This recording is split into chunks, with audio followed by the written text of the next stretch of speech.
Palavra da Verdade, devocional de 7 de março. O preço do discipulado.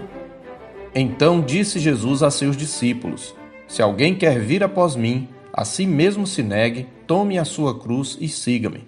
Porquanto quem quiser salvar a sua vida, perdê-la-á, e quem perder a vida por minha causa, achá-la-á. Pois que aproveitará o homem se ganhar o mundo inteiro e perder a sua alma? Ou que dará o homem em troca da sua alma? Mateus 16, 24 a 26. Respondendo a uma pergunta de Jesus sobre o que os discípulos pensavam acerca dele, Pedro havia confessado: Tu és o Cristo, o Filho do Deus vivo, no verso 16 desse mesmo capítulo 16 de Mateus. Agora que ele finalmente revelara, juntamente com os demais discípulos, uma correta compreensão da identidade de seu mestre, o Senhor avança em seu ensino sobre sua pessoa e obra, passando a ensinar-lhes acerca da natureza da sua missão, isto é, para que ele veio. Jesus ensina que sua morte iminente é parte inerente da sua missão, e isto deixa perplexos seus discípulos, a ponto de o mesmo Pedro repreendê-lo logo em seguida. Tem compaixão de ti, Senhor. Isso de modo algum te acontecerá, no verso 22. Ainda que faladas em particular, as palavras de Pedro refletiam o mesmo sentimento dos demais. Como o Messias, o rei vencedor, prometido pelos profetas, que libertaria seu povo e instauraria o reino de Deus, poderia falar em morte àquela altura? É por isso que, conforme o registro de Marcos 8,33, ao falar uma de suas mais duras palavras, Jesus repreendeu Pedro, mas fitando todos os discípulos: Arreda, Satanás! Tu és para mim pedra de tropeço, porque não cogitas das coisas de Deus, e sim das dos homens. Verso 23. Os discípulos jamais poderiam imaginar que o caminho para a implantação do reino de Deus, o caminho para a glória, pudesse passar pela cruz. Após a repreensão, Jesus lhes esclarece que o seu sofrimento não era só parte da missão messiânica, como também era o caminho a ser trilhado por todos aqueles que quisessem segui-lo.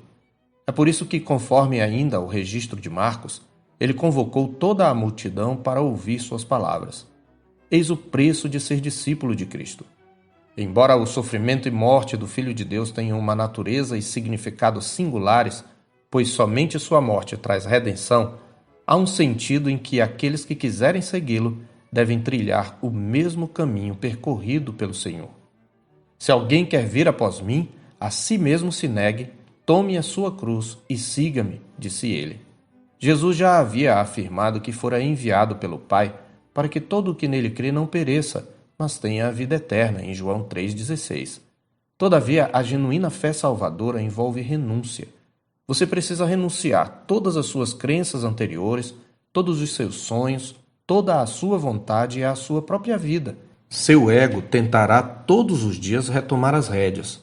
Por isso é preciso tomar a cruz dia a dia, como também está escrito em Lucas 9,23. Não há negociação. Aqueles que atendem ao convite de seguir a Jesus precisam ter a mesma atitude de Paulo quando conheceu a Cristo. Ele disse: Sim, deveras considero tudo como perda por causa da sublimidade do conhecimento de Cristo Jesus, meu Senhor, por amor do qual perdi todas as coisas e as considero como refúgio para ganhar a Cristo. Filipenses 3,8. Se quiser se salvar a si mesmo ou se justificar diante de Deus baseado em seus próprios méritos, você perderá a sua vida. Por outro lado, ainda que perca tudo, mesmo a própria vida por causa de Cristo, ele o ressuscitará no último dia. Cristo mostrou com seu próprio exemplo que o caminho para a vida passa pela morte e o caminho para a glória passa pela cruz. Na prática, isto significa primeiramente fazer morrer nossa natureza terrena e crucificar a carne com suas paixões e concupiscências. Mas não é somente aquilo que é ilícito que precisa ser renunciado. Nossos desejos e relacionamentos lícitos também, pois nada pode tomar o lugar que pertence a Cristo na vida do discípulo. Por isso, ensinando a mesma verdade em ocasião anterior, Jesus afirmou: Quem ama seu pai ou sua mãe mais do que a mim, não é digno de mim. Quem ama seu filho ou sua filha mais do que a mim, não é digno de mim.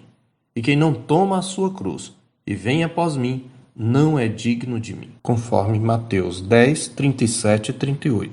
E também mais tarde, numa terceira ocasião: Assim, pois, Todo aquele que dentre vós não renuncia a tudo quanto tem, não pode ser meu discípulo.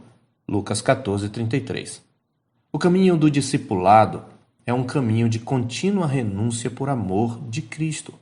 Mas quanto mais o crente renuncia, tanto mais experimenta a bem-aventurança que flui da cruz do seu Redentor e descobre a verdadeira vida.